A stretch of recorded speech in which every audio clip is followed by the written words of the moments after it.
రాయి చెట్టులో రాఖీ బాయ్ ని భలే గుర్తుపట్టాడు ఇతను. గైస్ గండికోటకి వెళ్ళేటప్పుడు మా జర్నీ ఎలా సాగిందో ఈ వీడియోలో చూపిస్తాను. వీడియో లాస్ట్ వరకు అయితే చూసేయండి. ఎర్లీ మార్నింగ్ 4 గంటలకంతా రైడ్ స్టార్ట్ అయిపోయింది. ఈసారి రైడ్ కి నేను ఒక్కనే కాదు మావా, నాతో పాటు నా కజిన్స్ అండ్ బ్రదర్స్ కూడా వస్తున్నారు. మొత్తం 4 బైక్స్ అయితే గండికోటకి బయలుదేరాయి. మా ఫస్ట్ స్టాప్ వచ్చి తిరుపతి బైపాస్ లో ఉండే టబున్ చాయ్ మామ. ఇక్కడ చాయ్ చాలా బాగుంది.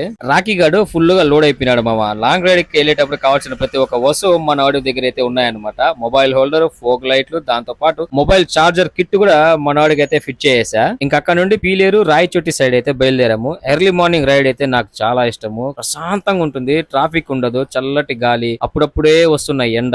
భలే ఉంటుంది మామ ఏమైనా కానీ మార్నింగ్ పూట రైడ్. ఇది మా సెకండ్ స్టాప్. ప్రకృతి ఎక్కడ అందంగా కనిపిస్తుందో అక్కడ మా బండ్లు ఆటోమేటిక్ గా ఆగిపోతాయి. ఈ కొండ ఎక్కడానికి లారీలు భలే కష్టపడుతున్నాయి. లొకేషన్ బాగుందని చెప్పి ఒక 2 ఫోటోలు అయితే తీసుకున్నాము. ఈ చిన్న సబ్స్క్రైబర్ పేరు రెడ్డి భాష. రాయచోటి లోపల మన రాఖీ గారిని భలే కనిపెట్టాడు మామ. ఇతనిని కలిసిన తర్వాత నా జర్నీలో ఉండే టైర్డ్నెస్ మొత్తం గాల్లో కలిసిపోయింది మామ. నిజంగా అసలు ఇంత చిన్న పిల్లలు కూడా నా వీడియోస్ చూస్తున్నారు, నన్ను అభిమానిస్తున్నారంటే నా హ్యాపీనెస్ ని నేను మాటల్లో అయితే చెప్పలేను. మన రాయచోటిలో దోశలు బాగుంటాయంట కదా, అందుకే ఒక తోపుడు బండి దగ్గర బ్యాచ్ మొత్తం సిట్టింగ్ వేసాము. ఒక కారం దోశ, ఒక గుడ్డు దోశ. నా పొట్ట అయితే ఫుల్ అయిపోయింది. ఘాట్ రోడ్ లో టైర్ పంచర్ అయింది. ఎలా పంచర్ వేసాము ఏంటనేది నెక్స్ట్ వీడియోలో అయితే చూపిస్తాను. వీడియో నచ్చినట్లయితే లైక్ చేయండి మామ. మరిన్ని వీడియోస్ కోసం ఛానల్ ని సబ్స్క్రైబ్ చేసుకోండి.